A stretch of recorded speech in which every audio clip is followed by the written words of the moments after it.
Tout commence à l'Académie Hachimitsu, où l'année scolaire débute pour nos protagonistes. Les filles sont complètement folles de l'arrivée de Kai, le garçon populaire de l'école. Tout à coup, le blond balance du soda sur des brutes, mais manque sa cible et finit par toucher Yuka.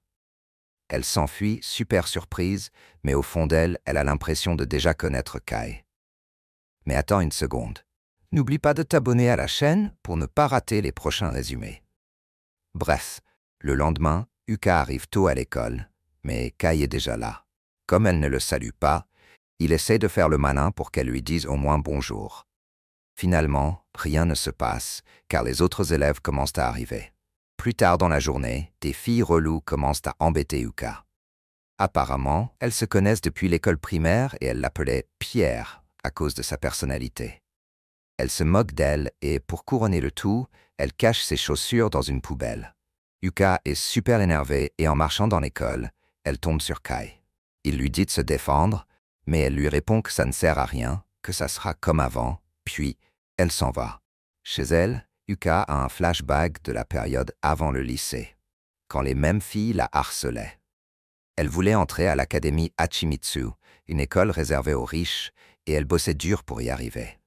Soudain, Kai apparaît et essaie de lui remonter le moral, car lui aussi semble venir d'un milieu modeste. Le lendemain, les filles reloues reviennent pour pourrir la vie d'Yuka. Elles vont même jusqu'à la pousser, mais au moment critique, Kai arrive pour sauver la mise et fait fuir les filles. Il dit à Yuka qu'elle peut l'appeler dès qu'elle a besoin d'aide, qu'il sera toujours là.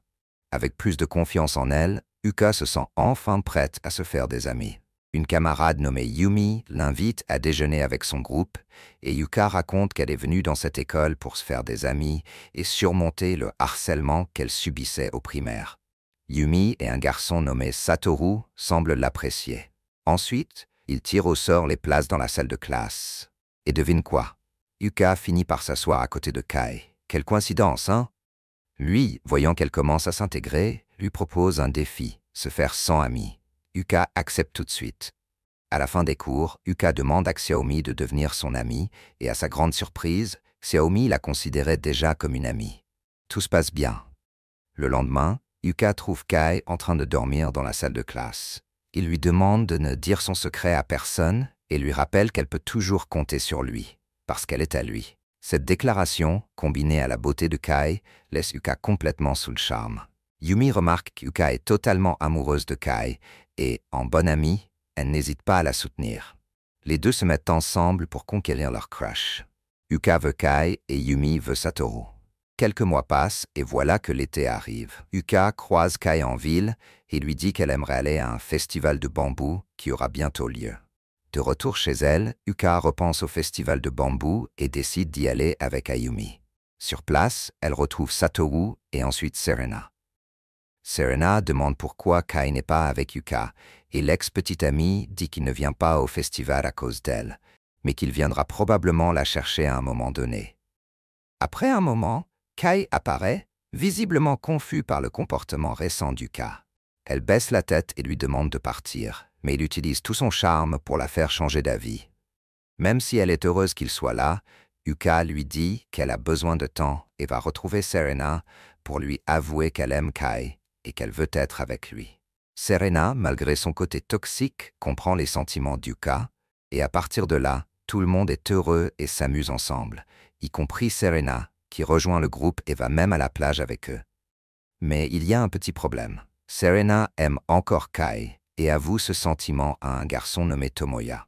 Restée seule, elle lui confie qu'elle aime toujours Kai, mais qu'elle se demande s'il l'a vraiment aimé un jour.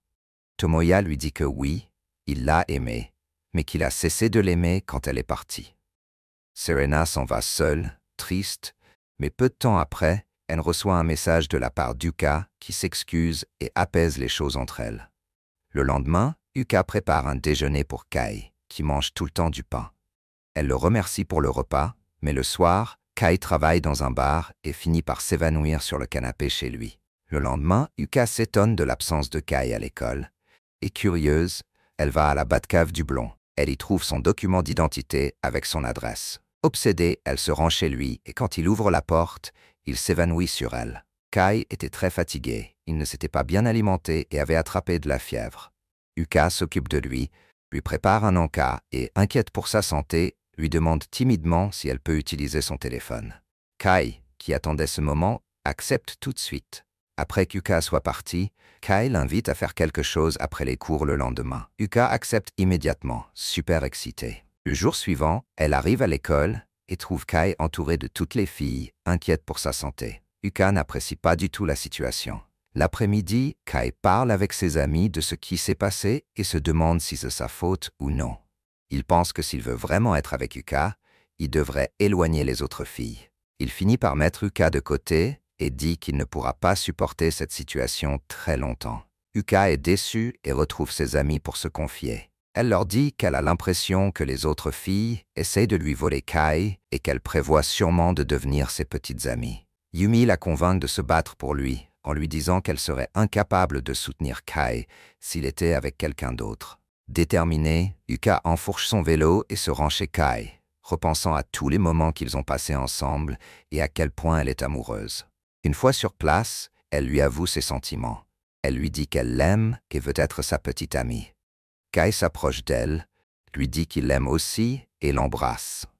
Une scène romantique digne d'un film d'amour.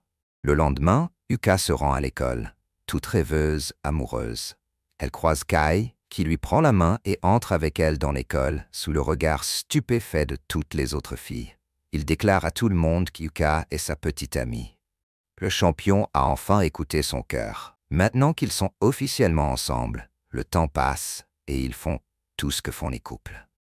Ils sortent faire du shopping, déjeunent ensemble, étudient ensemble, déjeunent encore une fois, se promènent main dans la main, mangent encore plus et prennent quelques kilos, une vie de couple normale. Mais à un moment donné, Kai devient mal à l'aise quand Yuka lui dit qu'elle veut en savoir plus sur sa famille. Il commence à s'éloigner d'elle. Après quelques jours, tout le groupe se réunit pour acheter des cadeaux de Noël. Yuka demande qui est cette femme, mais Kai ignore la question. La femme dit qu'il doit donner une explication à Yuka, mais Kai insiste sur le fait que ce n'est rien d'important. Cette situation le met de mauvaise humeur, mais le lendemain, il s'excuse auprès de Yumi et d'Yuka, bien qu'elle soit toujours inquiète. Yuka cherche Tomoya pour éclaircir ses doutes, car il est le meilleur ami de Kai. Tomoya n'a rien à voir avec cette histoire, mais finit par lui raconter toute la vérité.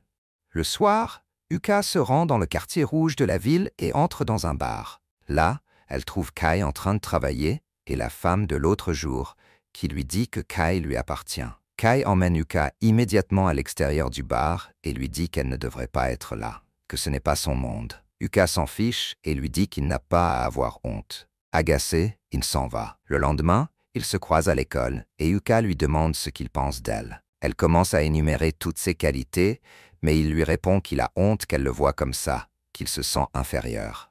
Il s'en va. Le lendemain, le groupe se réunit pour célébrer Noël. Kai est en train de travailler et la femme du bar l'invite à dîner après son service. Il montre une photo de son plat préféré, mais en regardant son téléphone, il tombe sur des photos d'Yuka, avec qui il a vécu des moments incroyables. Kai se sent mal et sort en courant du bar. Il arrive juste à temps avant que tout le monde ne parte, mais Yuka est déjà partie dans un endroit qu'elle voulait visiter. Avant de partir à la recherche de sa petite amie, Kai s'excuse auprès de ses amis de ne pas leur avoir parlé de sa vie. Serena et Tomoya s'en vont pour laisser Yumi et Kai seuls. À ce moment-là, Yumi avoue à Kai qu'elle a des sentiments pour lui, mais il est déjà décidé à retrouver Yuka. Pendant que Kai se dirige à vélo vers l'endroit où ils se sont rencontrés pour la première fois, pédalant à toute vitesse avec le vélo d'un ami, il pense à Yuka, à quel point il l'aime, aux fois où il lui a brisé le cœur, mais surtout à son sourire. Il trouve Yuka sur le lieu de leur premier baiser. Les deux commencent à parler et Kai exprime ses regrets de s'être éloigné d'elle.